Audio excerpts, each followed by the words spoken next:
कोविड-19 के लक्षण आम सर्दी की जुकाम की तरह नहीं है। इस वजह से ही लोगों को इस महामारी की पहचान करने में दिक्कत हो रही है।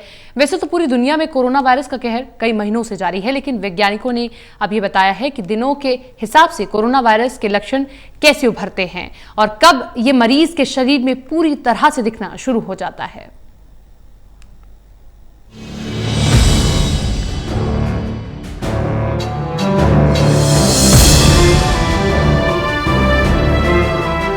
पूरी दुनिया में कोरोना का प्रकोप बढ़ता ही जा रहा है। भारत में भी कोरोना वायरस के आंकड़े बढ़ते जा रहे हैं। कोरोना वायरस के लक्षण आम सर्दी जुकाम की तरह ही हैं। खांसी, बुखार और सांस लेने में दिक्कत इसके आम लक्षण हैं।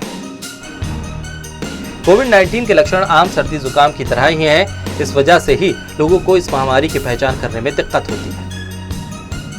वैसे तो पूरी दुनिया में कोरोना वायरस का कहर कई महीनों से जारी है, लेकिन वैज्ञानिकों ने अब ये बताया है कि दिनों के हिसाब से कोरोना वायरस के लक्षण कैसे उभरते जाते हैं और कब ये मरीज के शरीर में पूरी तरह से दिखना शुरू होते हैं। हाल ही में वुहान विश्वविद्यालय के झोंगनान अस्पताल में 138 मरीजों पर एक स्टडी की गई। इसमें कुछ विशिष्ट लक्षणों की पहचान की गई। इस स्टडी में पाया गया कि लगभग 99% मरीजों के शरीर का तापमान बहुत ज्यादा था, जबकि आधे से ज्यादा लोगों में थकन, सूखी खांसी थी। वहीं 1/3 लोगों को मांसपेशियों में दर्द और सांस लेने में दिक्कत हो रही थी। इस बीमारी को 2 मुख्य चरणों में बांटा जा सकता है। पहला चरण जो आमतौर पर 7 दिनों का रहता है और दूसरा चरण जो 2 सप्ताह तक रह सकता है। राहत की बात यह है कि 85% मरीज कोरोना वायरस के पहले चरण का अनुभव करते हैं, जबकि 7 में से 1 मरीज पूरे 3 सप्ताह के लक्षणों से गुजरता है।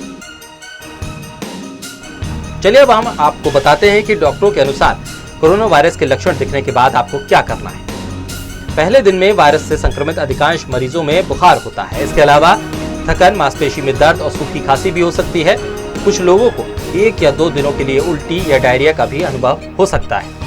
वहीं अगर ये लक्षण दूसरे दिन में प्रवेश करते हैं तो आपको बहुत थकन महसूस होती है और आप कुछ भी कर पाने में असहाय महसूस करते हैं। और अगर यही लक्षण 7वें दिन में प्रवेश करते हैं, यानी कि पहला चरण खत्म होने के बाद, जिसपे 85% मरीजों में ये लक्षण कम ही आते हैं, तो आप अकेले रहते हैं और आपका बुखार ठीक हो गया है, साथ ही आप खुद को बेहतर महसूस करते हैं, तो आप अपने काम पर वापस लौट सकते हैं। अगर आप दूसरों के साथ रहते हैं तो आपको और 7 दिनों के लिए आइसोलेशन में रहना चाहिए, ताकि दूसरों तक आपका संक्रमण न पहुंचे।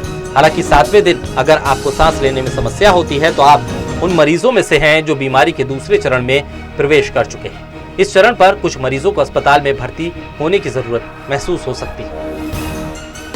Special desk, total news.